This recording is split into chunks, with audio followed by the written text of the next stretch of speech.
এখানে বাংলাদেশ জাতীয়তাবাদী ছাত্র দল 2 দিন, বাংলাদেশ স্বেচ্ছাসেবক দল, বাংলাদেশ ওলামা দল, বাংলাদেশ যুব দল, বাংলাদেশ জাতীয়তাবাদী কৃষক দল, বাংলাদেশ জাতীয়তাবাদী দল বিএনপি 2 দিন, এই মোট 6 দিন কর্মসূচি পালিত হবে। কর্মসূচি 7 তারিখের কর্মসূচি উদ্বোধন করবেন দলের সংগ্রামী মহাসচিব মির্জা ফখরুল ইসলাম আলমগীর। 8 তারিখের কর্মসূচি সেটাও ছাত্র দলের, সেটা উদ্বোধন করবেন জনাব মোহাম্মদ সালাউদ্দিন আহমেদ, সদস্য জাতীয় স্থায়ী কমিটি।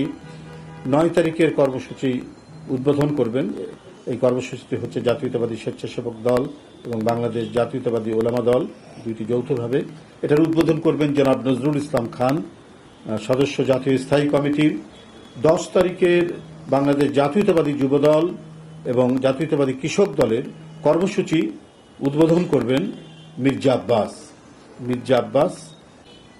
সেই কর্মসূচি শুরু হবে আগামী 7ই ডিসেম্বর থেকে 13ই ডিসেম্বর পর্যন্ত।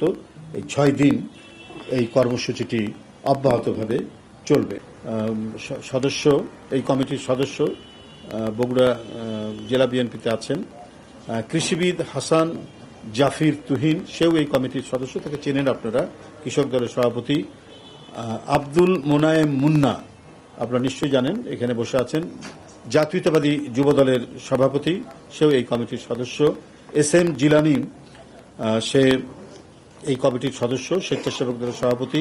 নুরুল ইসলাম নয়ন, সেও এই কমিটির সদস্য, জাতীয়তাবাদী যুব দলের সে সাধারণ সম্পাদক, জাতীয় স্থায়ী কমিটির সদস্য, তিনি উদ্বোধন করবেন। এবং 11ই ডিসেম্বর বিএনপির কর্মসূচি উদ্বোধন করবেন মির্জা ফখরুল ইসলাম আলমগীর, মহাসচিব বিএনপি। এবং 13ই ডিসেম্বর শেষ যে কর্মসূচি, এটাও বিএনপির কর্মসূচি, বাংলাদেশ জাতীয়তাবাদী দলের, এটি উদ্বোধন করবেন আমির খসরু মাহমুদ চৌধুরী, সদস্য। কর্মসূচি বাস্তবায়ন কমিটি হয়েছে, এই কমিটির আহ্বায়ক আমি নিজে, রুহুল কবির রিজভী আহ্বায়ক, সদস্য সচিব হাবিবুন নবী খান সোহেল। আর এর সদস্য রয়েছেন ডক্টর জিয়াউদ্দিন হায়দার, তিনি বিএনপি চেয়ারপারসনের উপদেষ্টা কাউন্সিলের সদস্য।